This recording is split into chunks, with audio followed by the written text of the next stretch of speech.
TV. गाय और शेर की कहानी। एक पहाड़ी के नीचे रामगढ़ नाम का एक गांव था। गांव के सारे जानवर हरी घास खाने के लिए सुबह उसी पहाड़ी के ऊपर बसे जंगल में जाते और शाम होते होते घर वापस आ जाते थे। हर दिन की तरह लक्ष्मी नाम की एक गाय अन्य गायों के साथ उसी पहाड़ी के जंगल में घास खाने के लिए गई थी। वह हरी घास खाने में इतनी ज्यादा प्रसन्न थी कि वह कब एक शेर की गुफा के पास पहुंच गई, उसे पता भी नहीं चला। शेर अपनी गुफा में सो रहा था और वह पिछले 2 दिनों से भूखा भी था। जैसे ही लक्ष्मी शेर की गुफा के पास पहुंची, गाय की खुशबू से शेर की नींद खुल गई। वह शेर धीरे धीरे गुफा से बाहर आया और गुफा के बाहर गाय देखकर खुश हो गया। शेर ने मन ही मन सोचा कि आज उसकी 2 दिनों की भूख मिट जाएगी।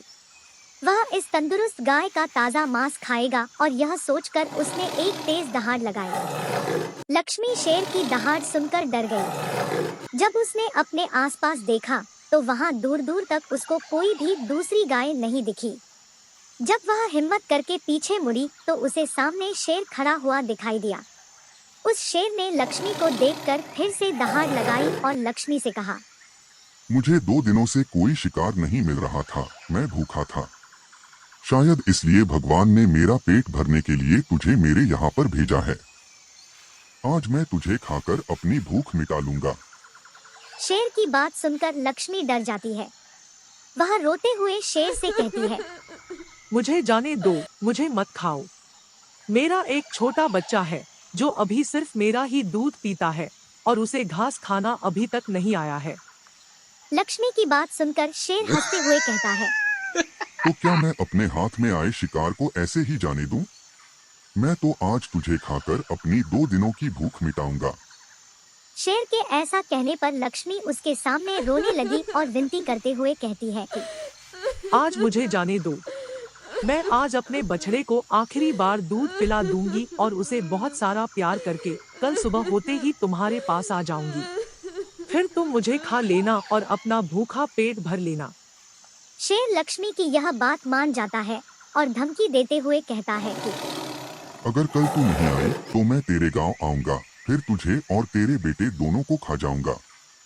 लक्ष्मी शेर की यह बात सुनकर खुश हो जाती है और शेर को अपना वचन देकर गांव वापस चली जाती है।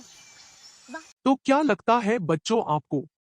क्या कल गाय वापस शेर के पास जाएगी? बोलो बोलो। यदि हाँ, तो आगे बढ़ने से पहले वीडियो पर लाइक करें, कमेंट करें और यदि चैनल को अभी तक सब्सक्राइब नहीं किया है तो जल्दी से सब्सक्राइब करें। अब आगे। वहां से वह सीधे अपने बछड़े के पास जाती है, उसे दूध पिलाती है और बहुत सारा प्यार करती है। फिर बछड़े को शेर के साथ हुई सारी घटना बताती है और कहती है कि उसे अब अपना ख्याल खुद ही रखना होगा। वह कल सुबह होते ही अपना वचन पूरा करने के लिए शेर के पास चली जाएगी। अपनी माँ की बातें सुनकर बछड़ा रोने लगता है। दूसरे दिन सुबह होते ही लक्ष्मी जंगल की तरफ निकल जाती है और शेर की गुफा के सामने पहुंचकर शेर से कहती है, अपने वचन के अनुसार मैं तुम्हारे पास आ गई हूँ। अब तुम मुझे खा सकते हो। गाय की आवाज सुनकर शेर अपनी गुफा से बाहर निकलकर आता है और भगवान के अवतार में प्रकट होते हैं। वह लक्ष्मी से कहते हैं, मैं तो बस तुम्हारी परीक्षा ले रहा था। तुम अपने वचन की पक्की हो। मैं इससे बहुत प्रसन्न हुआ। तुम अब अपने घर और बछड़े के पास वापस जा सकती हो। इसके बाद वे उस गाय को गौ माता होने का वरदान भी देते हैं और उसी दिन के बाद से सभी गायों को गौ माता कहना शुरू कर देते हैं। Keep Play TV